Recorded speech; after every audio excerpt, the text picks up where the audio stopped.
Hi and welcome everybody. It's nice to see you here. Oh, let me go. Good evening and welcome. Just before I start, I am going to do a little bit of housekeeping. So next week, unfortunately, I can't be here at 8 p.m. So I will be here at 8:30 p.m. instead, because I have an appointment I can't miss. And right at the top of the show, I'd like to say thank you for everybody who watches on the replay. Please have your say. You can watch the live chat back if you swipe left and select play live chat. Also leave a comment, let us know your thoughts and chime in, and I will reply to your comments as well. And it's really, really important to me that everybody in the community gets a say. So pop your comments up and we'll pop them on the screen and I'll read them out, and that would be lovely to hear from you. If you have any particular questions, if you start your message QQQ in capitals, then it's much easier for me to spot in the chat. Okay, just going to see who's here today. I'm going to scroll back up to the top.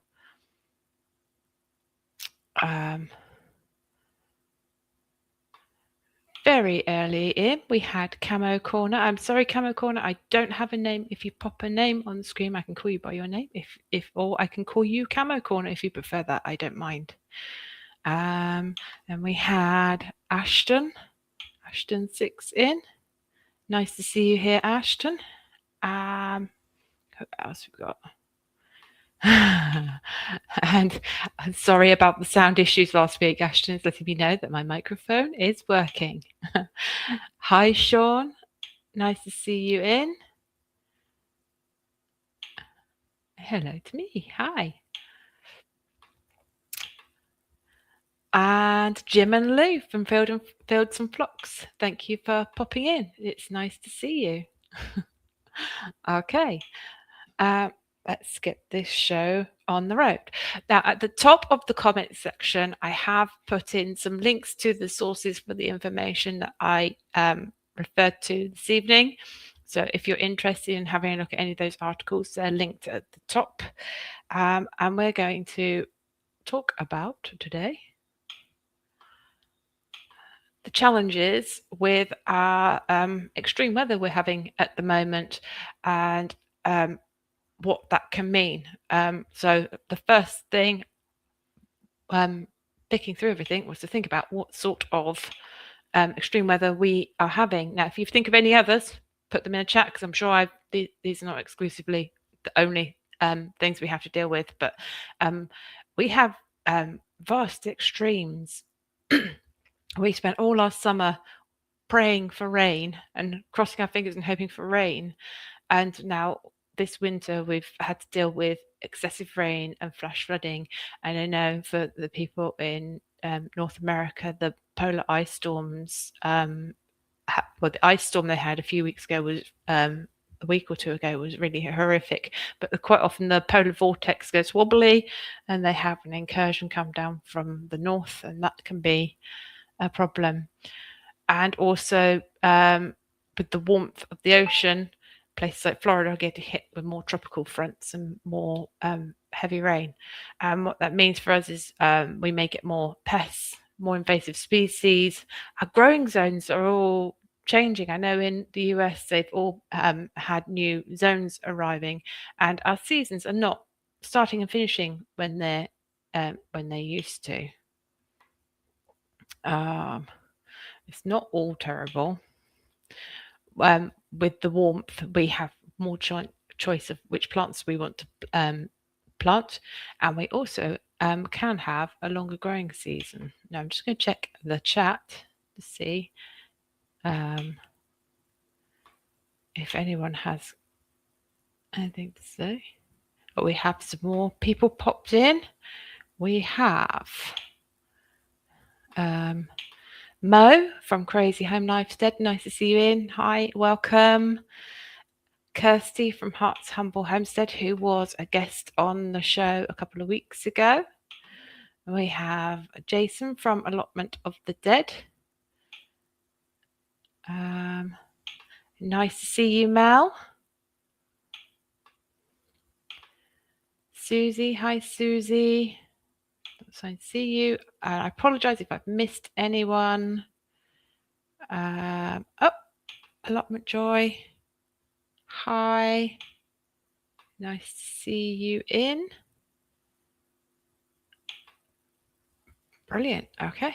If anyone wants to chime in or comment or ask any questions throughout, pop them in. I will pop back to the chat later to see what you have to say.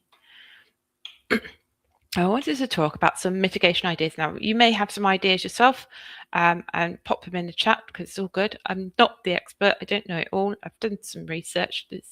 These kind of some of the things that I'm doing. And so I thought I would share that with you.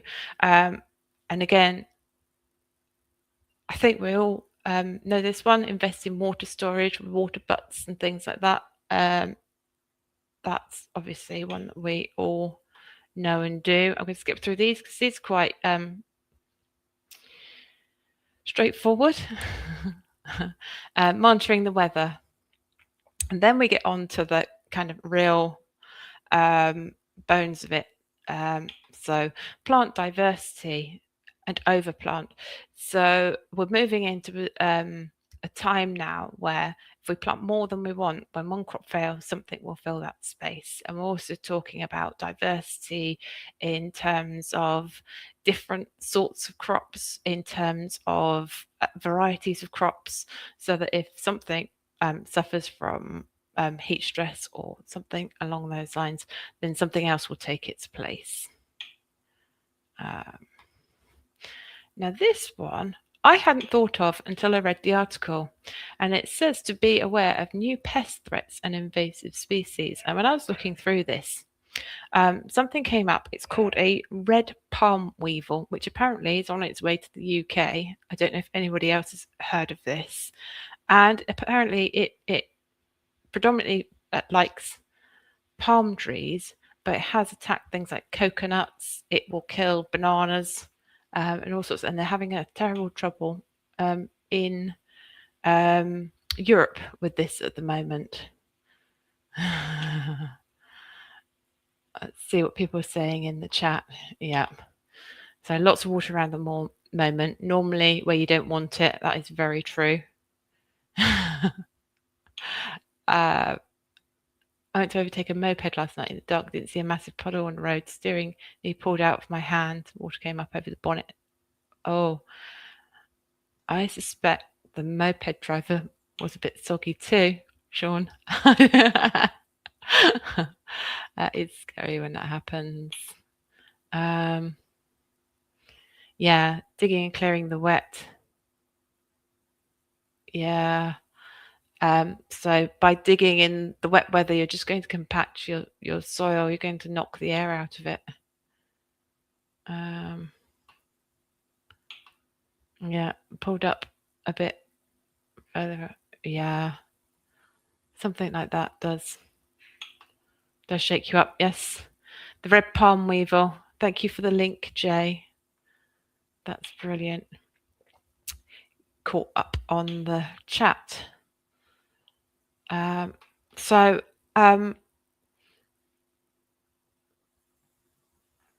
Again, back to the mitigating things, and an idea that these articles came up with, one of them, and I can't remember which one, was to have kits ready for extreme conditions. So they suggested things like having a kit for frost where you keep your fleeces and hoops and things in one place, or a heatwave box, because we all have a box somewhere with fleeces in. I don't think many of us have a box marked for, heatwave coming with shade cloth. So having these different kits ready to go and labelled is a really good strategy for dealing with these extreme events. Now, getting into some more complex things. So we've got landscaping for wind, flood, and irrigation.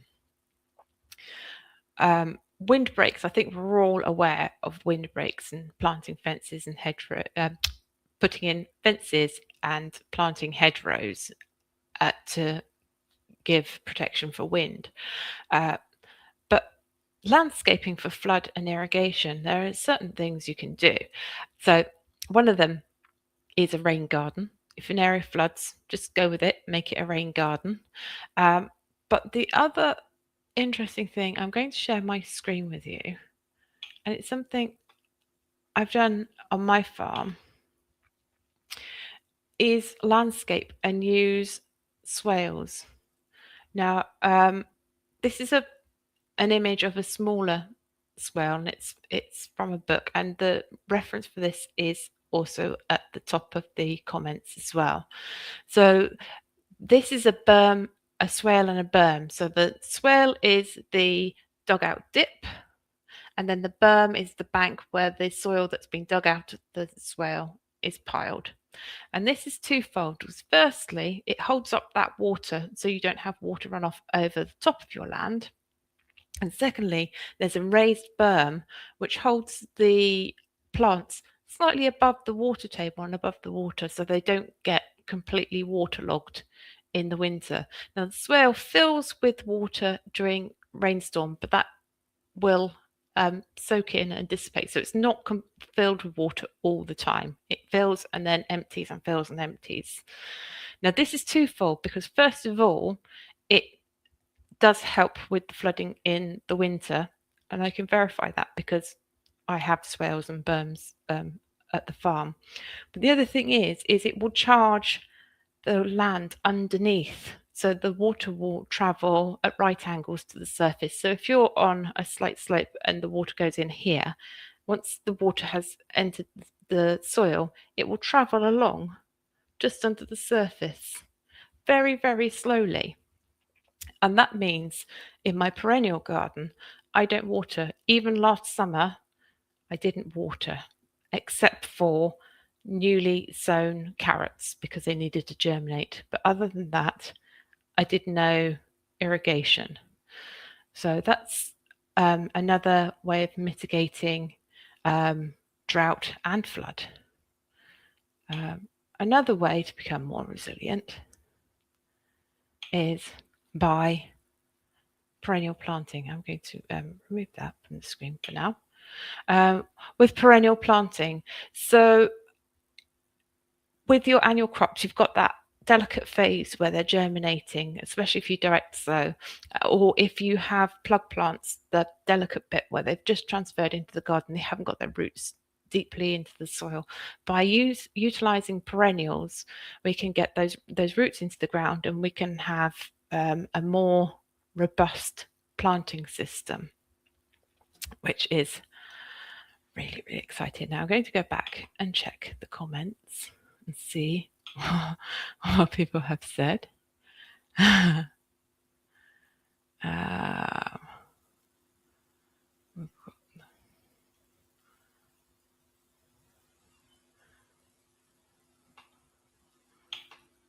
I haven't been on a plot for 3 weeks, Susie. It never stops raining. Yeah, I've had trouble with rain. I've been at the farm, but I can't get the camera out in the rain. It's just, there's not been any videoing. I've been using the spent hay to contend with the wet paths, and wood chip as well helps if you can get hold of it. I take him, pulling him way in front of him. Oh, okay. We're talking about the incident with the moped driver. Oh, innocent look. You're all wet. Damping off. Yeah, because you are doing your sowing in your greenhouse still, aren't you? It's a bit cold in there, Sean. Yeah, damping off. I've had a few things damp off. I've had some of my sweet peas, not all of them, just the odd one or two. And I've had spring onions have damped off. Made myself a new waterfall structure for my pond today because I couldn't dig. That makes sense. There are so many fences and things to fix on the farm. I'm not short of jobs. It's so much better though, Steve. Your soil, thank you. Yes, it is better to not dig. Not been dry for months. No. Persistent rain. We've had persistent rain now. We've had maybe 3 or 4 days without rain since October in Cornwall, and I know that's that is not normal. It rains a lot in Cornwall, but not usually that much. Yeah, when the ground is saturated, it's best to keep off it. Indeed, that leads to the problem of again, I'm finding I've got bare root things and fruit trees to put in. My swale berms are full, so where do I put these trees?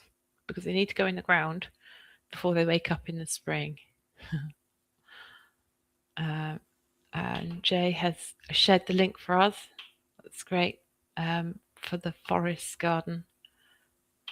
Yeah, hedges are best, Joe. I've got hawthorn hedge. Everyone else have lost their wooden fences, but my hawthorn hedge is just blowing in the wind. Yeah, hedgerows are good. Living fences. I use a lot of dead hedges where I can.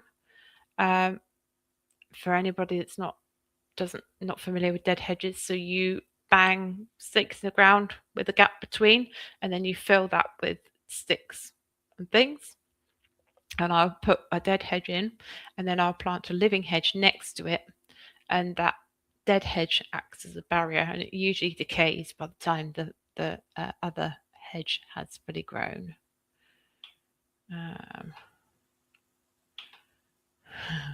A berm? Why do you want to bring a berm in here for?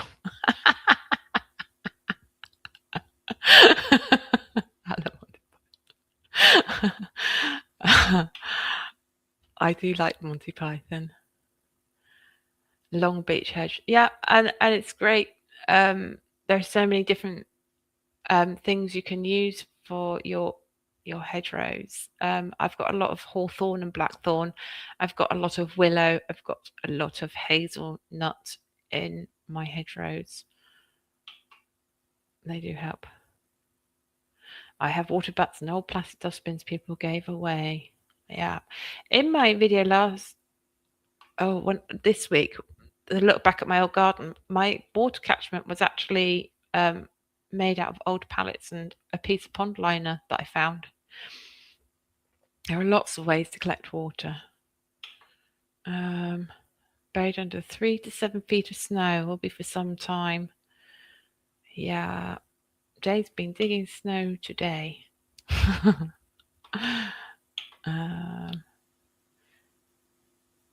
Best way, no cost, just cutting and trimming occasionally. That is true. And the other thing, the trimmings you can use as cuttings as well. More material. Batch 5 of your large onions. Sean the gardener. I saw you planting. Oh, sorry, bang the mic. I saw you planting your globo onions on your video the other day. Put the trees in the short term. Yeah, I was thinking about healing them in, but that's not going to work, I don't think. They'd drown anyway. So yeah, I think in pots and then move from the pots. More onions. So, Mel, is that for competition or is that just for eating? Just so you know what kind of weirdo you're dealing with, I dress in costumes to amuse the villagers. I don't think you're a weirdo, but I do like that you dress up. Snowman. Cosmic Kitty yesterday. I planted 7 rose bushes for a lady yesterday between showers, showing good signs of budding too. Nice. Good you got out between showers. How are the willow doing for the hedge? Haha. Good question, Mo. So the willow is in bud. So I'm hoping that means that it's putting roots down. Till it really starts growing in the spring, you have to guess. But I'm getting little soft, furry buds on the willow, on most of it. So I'm hopeful. So that's on the willow dome. So I'm very happy. Sean. It's not that sort of show. Hedgerows are linear, having living fences composed of closely planted shrubs, trees, and wildlife, historically used to mark boundaries and contain livestock. Yes. Yeah. And more diverse. We were talking about this on our permaculture course on Sunday. Like if you have, again, this is talking about the resilience and the changing climate. If you have 10 species in a hedgerow and one of them gets hit by a pest, you've still got 90% of your hedgerow. If you plant one or two types of shrubs in your hedgerow and a pest attacks, you've either lost half or all of your hedge. So that's where the biodiversity comes in. Got that much water here, I could sell it to people. I keep saying that I need to get a rowboat for the big puddles that are connecting up on the farm and getting bigger and bigger. Hi Shawnee, nice to see you. Nice to see you. Sean's 4 batches, so you've done, I can't remember if it was 5 or 6 batches of giant onions and 4 batches of globos. That's a lot of onions, Sean.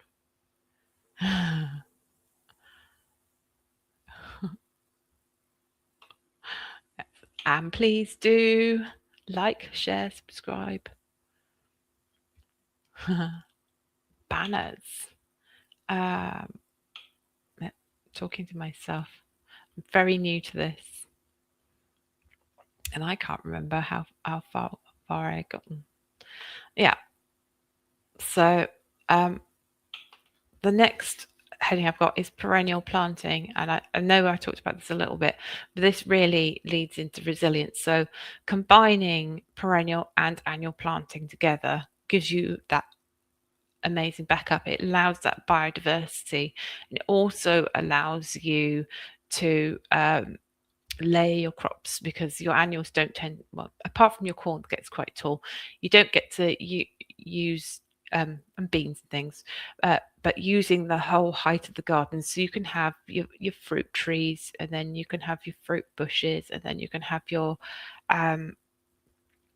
ground cover things, and you could have your herbs, and it's all interplanted.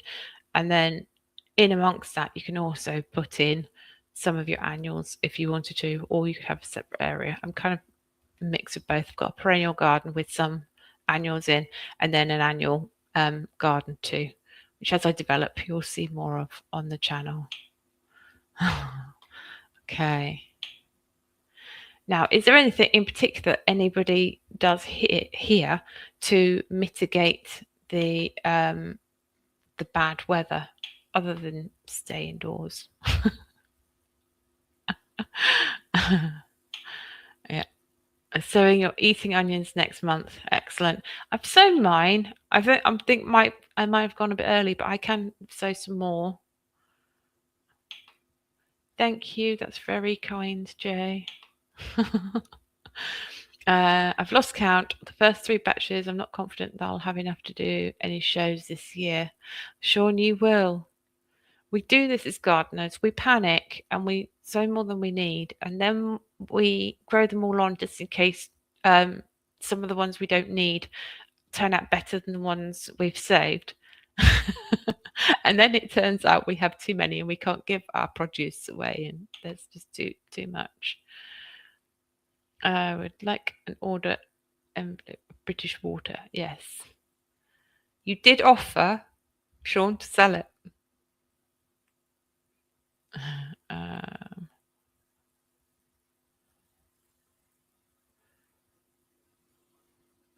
Okay.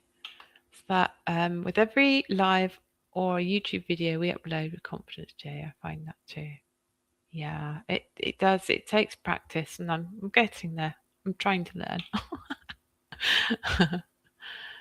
Send it on blotting paper. That would be good. I should bring it out at the other end. I need to start my tomatoes soon, but over 300. I saw your racking. It's mad the amount of chilies you've got in there. It's absolutely crazy, Jason. But it's your passion, isn't it? Um, yeah, it's a good job you've got two polytons, I think you've got. Oh, oh. Wow, that's a lot. Do you sell them? Kirsty, you have to go over to Allotment of the Dead's channel and have a look. You have to go and have a look. Jason has sent multiple people, including me, chili seeds. He twists people's arm to eat hot chilies they don't particularly want to eat. Yes, 2 polytons. I thought so, Jason. I thought you had 2 polytons because you're talking about the different varieties you're putting in the different tunnels. And you've got one tunnel you're dedicated to pubescens chilies, I believe, if I was listening correctly. And Jason grows all of them. Every single variety that he sows, he grows on to maturity unless something tragic happens to them. Yeah, look, you got a new subscriber by the look, Jason. We need a couple of rain-free days to let the surface water seep away. Too wet to garden. I actually think I'm going to need weeks. I actually think we're going to need weeks. I've created homemade low tiles that can have layers of cold protection. Thank you, Jay. And I've seen this and I've stolen Jay's idea because Jay makes these from hula hoops instead of buying the very expensive poly pipe. The P I can't remember what it's called. It's letters. Instead of buying the very expensive water pipes, she buys hula hoops and takes them apart and uses those as her hoops and then puts multiple layers of protection over them. How many types of tomatoes are you sowing, Jason? That's a question for you from Mel. I have just eclipsed this year, Jason. I did a few of my first videos. I've just eclipsed this year. Okay.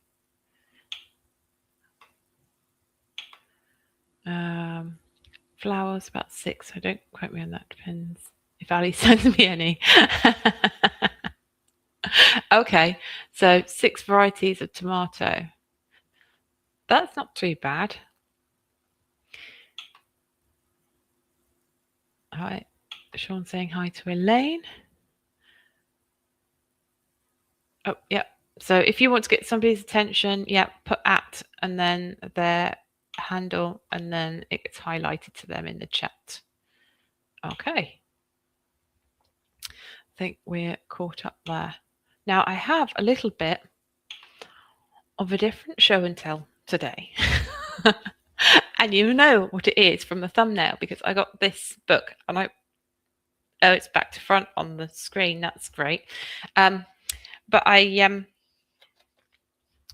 wanted to show this because first of all, I got a pre-launch version, so it's not launched until next week. I got an early copy which was signed, which is very nice. And the book's by Pippa Chapman. And now I'm really glad that I did this because what I did was some of the really interesting things I photographed so that it was easier to see. So they have different projects in here and it feeds into the biodiversity because Pippa Chapman, she's an RHS garden designer. She designs show gardens and large community projects as well. And she's written this book for people that want to scale things down and do things in their own garden. And she comes up with planting suggestions. A lot of her work is in permaculture as well. And a lot of her varieties are perennial, but she also uses annuals as well in her planting scheme. So she has ideas from very small gardens, littler projects that you can do, but she also has planting suggestions for themed gardens, and this is the one I'm really interested in, which is a herbal tea garden. Now, in the chapter, she shows you the plants she would suggest and use. She gives you information about each of those plants, like what can they be used for, what are they good for. So the obvious one that springs to mind in a tea garden are things like the lavender and the chamomile are very calming. And then she talks about others that are good, other things that are good for digestion. And she doesn't give you a comprehensive guide of every plant you could possibly put in there. She gives you an idea of about 20-ish plants. I didn't actually count to check. About 20-ish plants. So you've got a starting point. And if you don't like any of them, you know, go do a little bit of research and substitute or plant something different. And you can make this, you know, you could take this design, for instance, and just do one of those beds, or you could make the entire garden. So it's just like it's a starting point to get you thinking about how you could design that themed garden. And I think I probably follow some of these ideas, but I think I'll integrate it into the main garden because some of the plants that are in the herbal tea garden fit into some of the other categories that she's got. For instance, the healing garden. A lot of the plants cross over and fit into both categories. What other things? I was just talking about a mini forest garden there with a plan, but oh, don't want to see my face too big. Not this time of day. So how you can incorporate espaliered fruit and create a miniature forest. She's got some lovely colourful pictures, lots of text, lots of ideas. She's got ideas for family gardens, and I'm just trying to see whether I included it in here. No, for some reason she has things like a jam garden and a craft garden. So it's the craft garden's full of things like willow for weaving, but plants you can make cordage out of, things you can wood you can cut to make plant labels out of. Which was the other really interesting one? There's a skincare garden, and she covers shade gardens and tropical gardens. So it's a really nice book. I'll just flick through the pages really quickly so you can get an idea. You know, there are lots of pictures, lots of text. I really enjoyed the book. She has got a book launch coming up next week. I do have a link for it. I have messaged her to ask if I could share that in the chat, or whether it was a private invitation for certain people, and she hasn't come back to me yet. If it does turn out that anyone can attend the book launch, it's a team session, I will put that when she gets back to me in the chat, not in the chat, in the comments section. I'll pin it at the top if that is the case. Okay. Let me have a little look through the comments, see where I got to. We were there. Brilliant. So if you have a channel, Ecology Today, Jay will be promoting channels. So please, if you see them, please pop in and see what they are doing. Jason's also growing 5 varieties of aubergine eggplants. I need to start the poison plants too as well. I was excited by my new burning bushes. There are so many things that are poisonous plants that we don't even realise that we grow. My friend was absolutely shocked. She was growing wisteria around the chicken coop and up the chicken coop. And when I told her it can be highly toxic, she was quite surprised.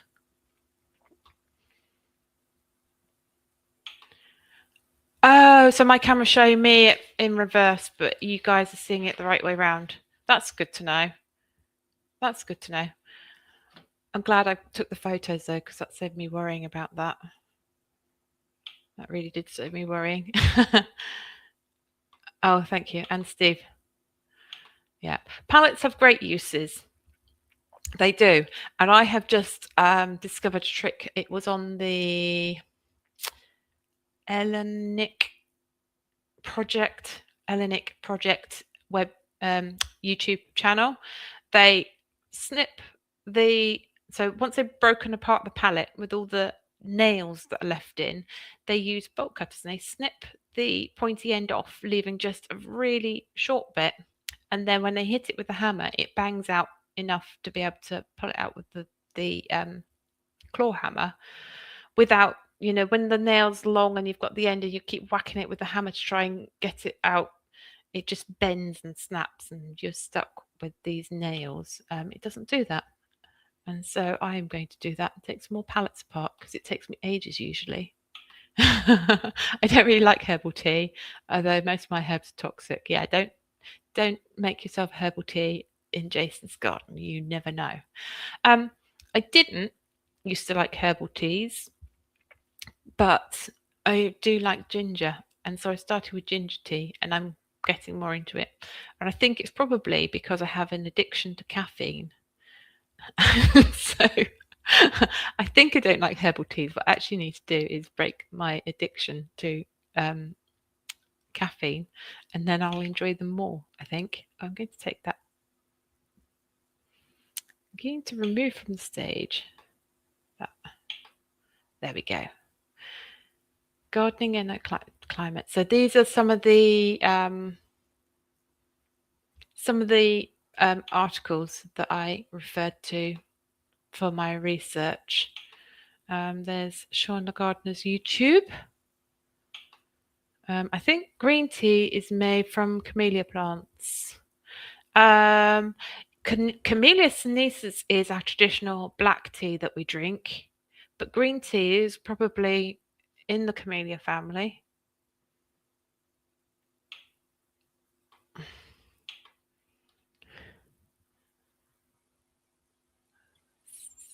Oh, I'm not going to try and pronounce that, Jason. It's supposed to be good. I'm guessing it's has an effect by the face you put on there. Maybe. Camellia sinensis, the common plant for black, green, and oolong tea. Oh, there you go. Thank you, Jason. Hi, Jimmy. I'm glad you're here. It's nice to see you. Everybody's saying hi to Jimmy. And there's a link for Steve's allotment garden. I'm going to skip through some of these. If I miss anything important, I do apologise. Rhubarb leaves. I don't think you're supposed to eat the rhubarb leaves. Yes, wisteria is part of the legume family, but the plant is toxic, especially the seeds. Yes, they are. And I did grow that in my old garden, but I was particularly careful to remove the seed pods before they drop down because I have dogs and they're not very clever. Yes, that is the YouTube channel I mentioned earlier, the Hellenic Project, and they have some really good projects. They've made all sorts of things from pallets, and they've got the how-tos there. Chamomile tea is good as a pesticide. I did not know that, Jimmy. Oh, they are the magic mushrooms. I was wondering. I was thinking it looks like it probably does the same thing. I didn't want to mention. We're all staying away from Jason's garden. And that's the link for Shawnee Grows. Shawnee Grows does amazing book reviews. She does a book review every month. She has one coming up for February. Bought some of that Never Liked Taste. Bought it to make me sleep. It worked better. Are we talking about chamomile tea or? something else. I don't know. Yes, oxalic acids adds to, okay.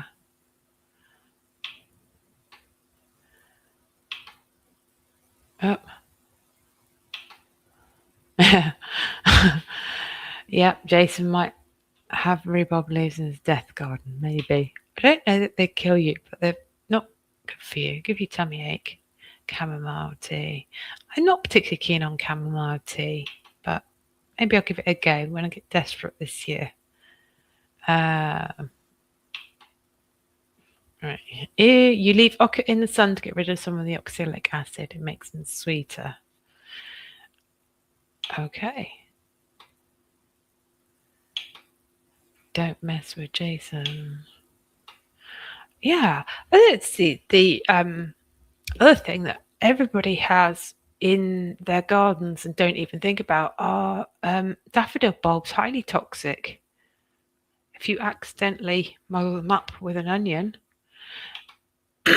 Yes, I will give a special shout out to this because this is excellent. So, Robin from Robin Gardens, excuse me, I've got to clear my throat a moment.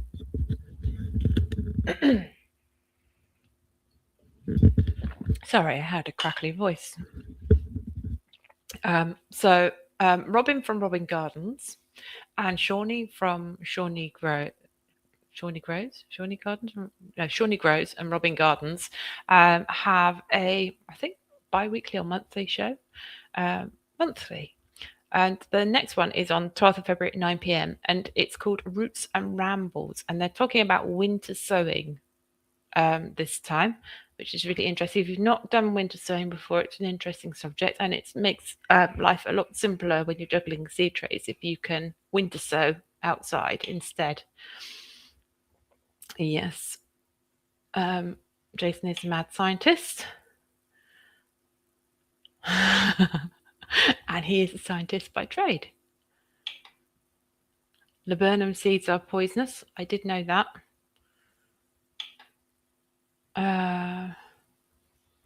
Going on about molecules. Okay.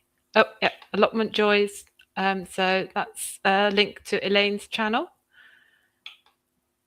So you're going to hospital, Laburnum. Oh, wow. I did not know that.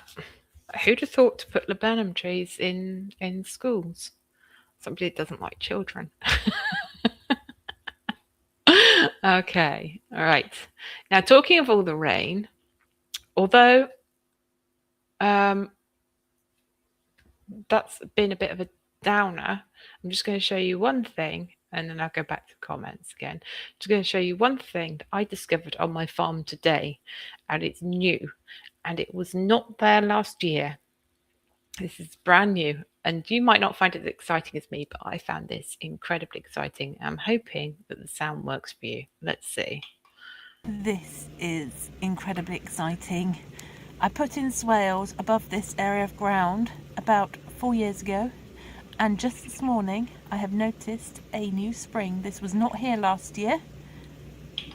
I think with the extreme weather we've had, it's bubbling up from the ground just there and trickling its way down here in this direction and trickling its way down this direction.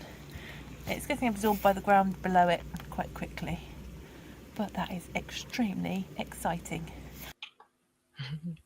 There we go. So that's what I found this morning on the farm. So the good thing about all the rain and the swales is that enough of the water is absorbed into the ground and replenished an aquifer somewhere, and that little spring's popped up. There are springs on the farm and they come and go and move around, but that one is definitely new and it's not marked on any of the maps. So I think that's a more recent one. Yeah. Line the roads. Very beautiful things quite often are. The very beautiful things are quite often toxic, but that's rhubarb leaves will give the massive bellyache, the kidney stones and other ailments, but rhubarb is nice to eat also. So yeah, I don't think rhubarb is deadly. I think it probably isn't good for you, but yeah. And I did not know that if you put a piece of rhubarb in each hole, if you have club root, helps.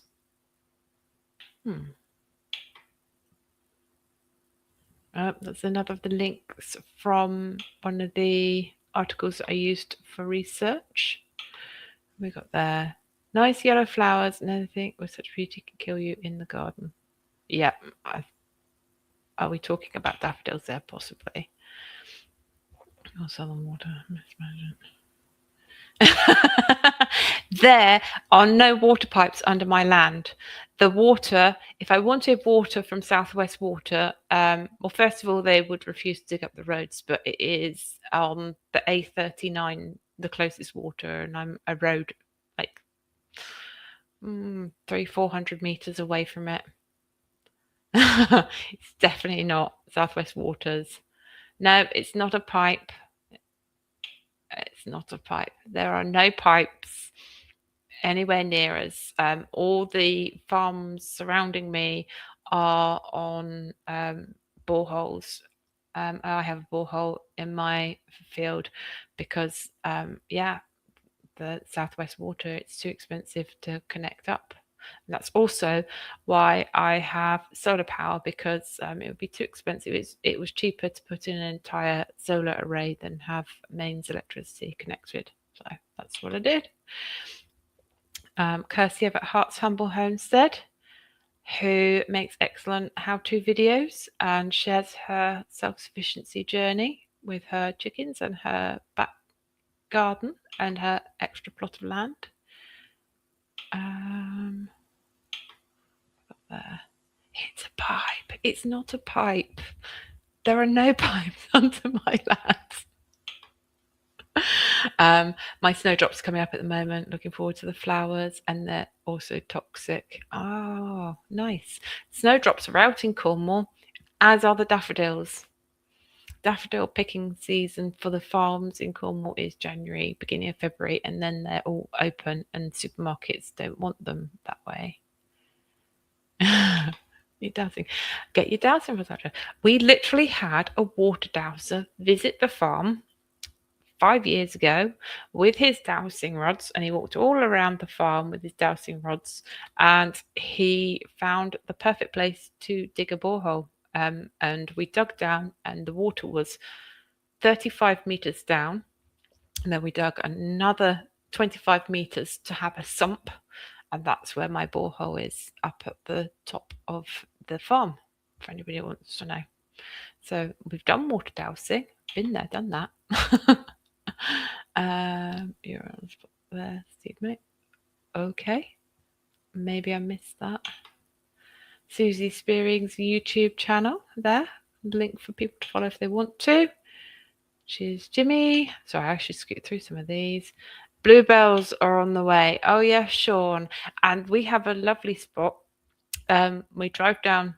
I mention the A39 a lot because there are two main roads that I know. There's probably a few more than that, but my side of Cornwall, there's the A30 that runs down from the M5 right down through Cornwall as far as it will go. It goes to Hale, I believe. It's the last stop. Hale, I think. And then along the coastline, you have the A39, which is the alternative route when somebody's got stuck on under the bridge again on the moor. And there's a lovely stretch below us on the way down to Wadebridge, and there's a bluebell wood. And as you drive through, it's just a massive carpet of bluebells. It's absolutely stunning. There is another one of my links. Hi, True. Just popping in to say hi, put thumbs up. Need to take a shower and go to bed. No, thank you for stopping by. That's really kind of you. That's really kind of you. Perfect. Thank you. And everybody's saying hi to Trude, which is lovely.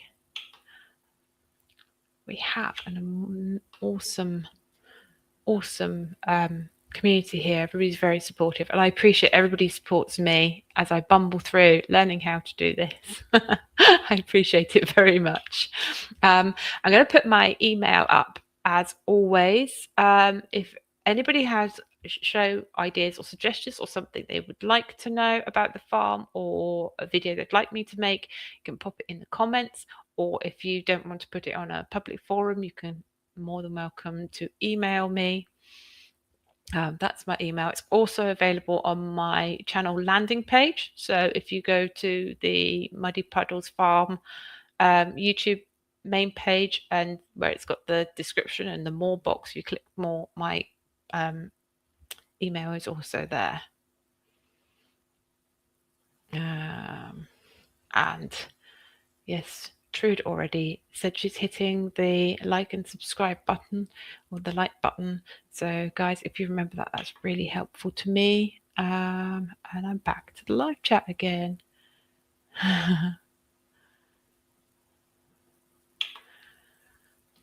Oxalic acid is a fungicide, hence the beneficial effect on clubroot.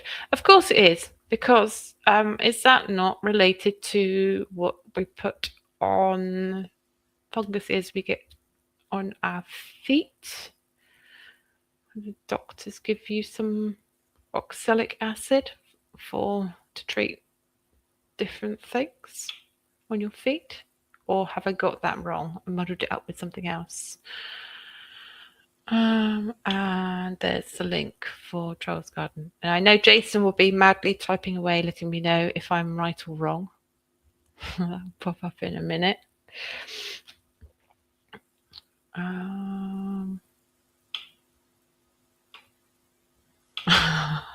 Clubroot is a serious soil-borne disease caused by the protist Plasmodiphora brassiae, I don't know how to say that affects cruciferous crops, so canola, broccoli, cabbage and kale, and weeds. Oh, he can do what he likes to the weeds. We don't mind that. It's just when it ruins our cabbage crop that we don't like it. Thanks and good night. See you, Trude, next time. Okay. Well, I, guys, have come to the end of my information and all the bits and pieces I have. If anyone has any last questions, now's the time to ask. Yeah, everything in the brassica family, basically, yeah. Clubroot.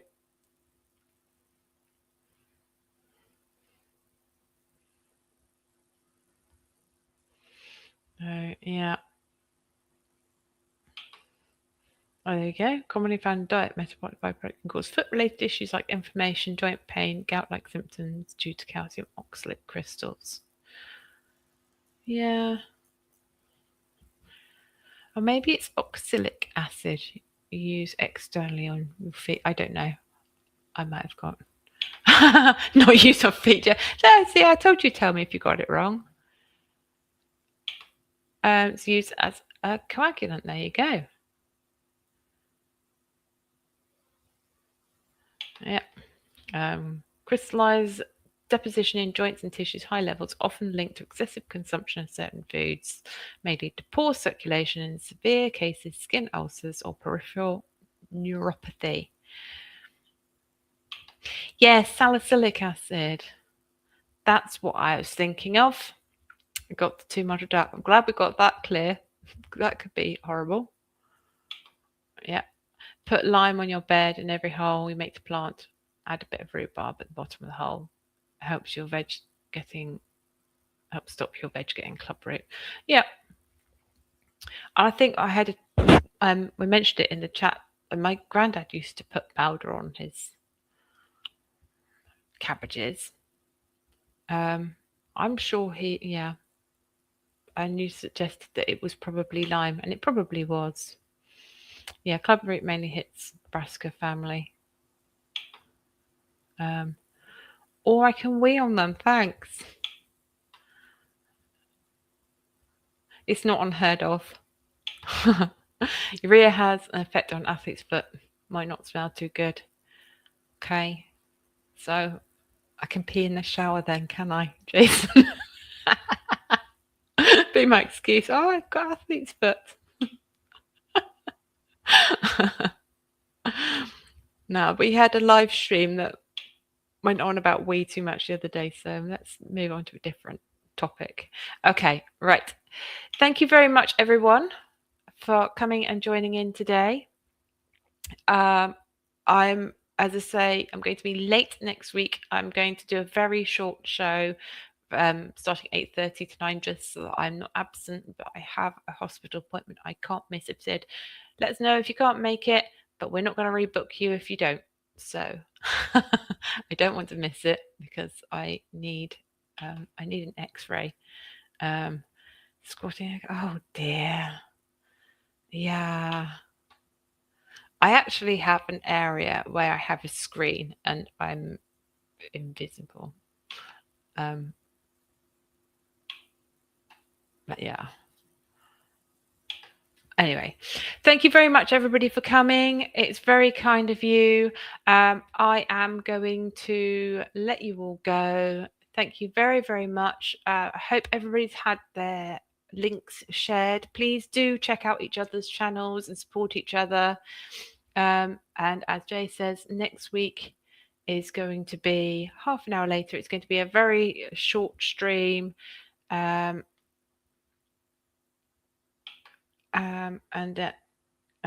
Great live stream. Thank you very much, Sean. And I will see you all again. Take care. Bye.